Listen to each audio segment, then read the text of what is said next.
अब इसमें हम क्या देखेंगे, कह रहा है इस सवाल को आप ऑब्जेक्टिव टाइप का भी सवाल पूछे जाते हैं और सब्जेक्टिव में भी कभी पूछ देते हैं। इस सवाल को हम कैसे सॉल्व करेंगे, आइए हम देखते हैं।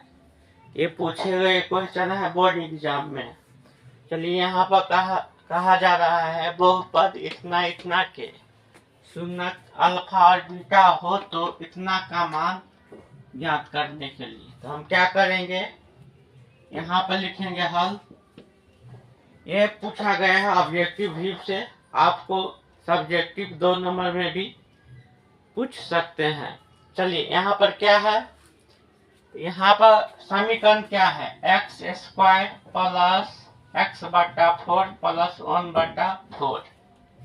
तो हम क्या देखें कि समीकरण हमें दे दिया गया है और पूछ रहा है कि इतना का मान क्या होगा। इसका मतलब क्या है, हमें अल्फा प्लस बीटा का मान निकालना होगा। तो हम क्या है, x के गुण, यहाँ x स्क्वायर के गुणज को a बोला जाता है। तो a का मान यहाँ पर कुछ दिया है नहीं, तो कुछ नहीं दिया रहेगा तो यहाँ क्या होगा, 1 हो जाएगा। तो यहाँ a का मान क्या हो जाएगा, 1।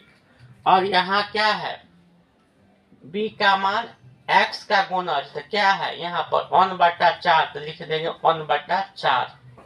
और यहाँ अचर पद क्या है, 1 बटा 4।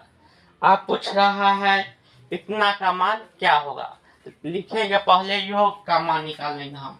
द्विघात समीकरण का योगफल का फॉर्मूला क्या होता है, alpha plus beta minus B बटा ए।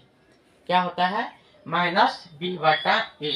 तो माइनस बी बटा ए का मान क्या हो जाएगा आपको, तो यहाँ बी का मान क्या है, 1 बटा 4। तो माइनस लगल है तो लिखेंगे 1 बटा 4। यहाँ पर क्या है, ए का मान 1। तो ये क्या हो जाएगा, ये हो जाएगा आपको डायरेक्ट क्या, यहाँ पर 1 माइनस है, माइनस लगाकर 1 बटा कितना 4 हमें प्राप्त हो जाएगा। कितना हो जाएगा, 1 बटा 4।